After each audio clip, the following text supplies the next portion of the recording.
Hello and welcome to Deaf Voices, one in a series of 5-minute educational informative features on and about the deaf community. We speak with some of the experts, doctors, trainers, teachers, and even the deaf for an insight into their world. One of the many challenges faced by persons who are deaf or hard of hearing, as I came to understand, is access to education and especially sign language education. It is said the public school system, for example, is simply not designed for accommodation and educational development of the deaf. This has left many of this section of our community feeling a sense of abandonment, a sense of frustration, all leading to social exclusion from the mainstream of society or everyday life. I spoke to Lorna Rodriguez about some of her challenges. Lorna is clinically deaf. You may be wondering just how she was able to hear me. She responded to me through a sign language interpreter.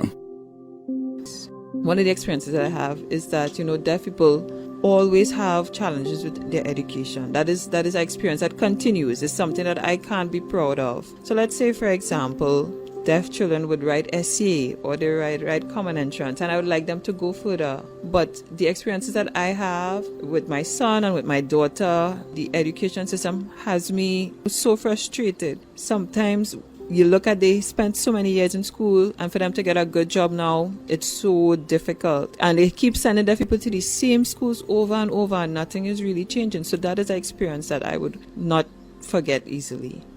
I spoke with Cheryl Maniram, also deaf, and who had a similar story.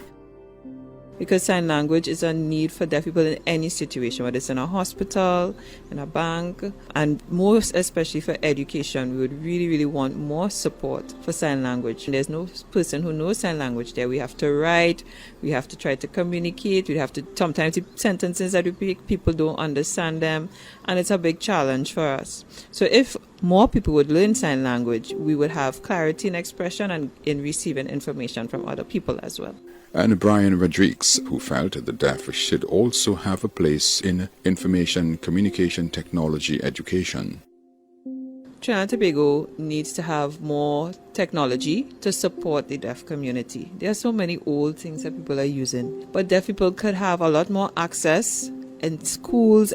In the case of interpreting, there would be so much more access if we use technology in a better way. If the interpreter cannot come to school or they cannot come to court, use the internet. Get high-speed internet for the schools so that deaf people will be able to go to a lawyer for interview, for any sort of access that they might need an interpreter. Interpreter does not have to physically be there, but be able to depend on technology to support the deaf person.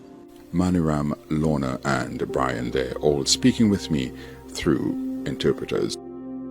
That's all the time we have for today. You have been listening to Deaf Voices, one in a series of 5-minute educational informative features about the deaf community, brought to you by the Trinidad and Tobago Association for the Hearing Impaired. Be sure to join us for another program.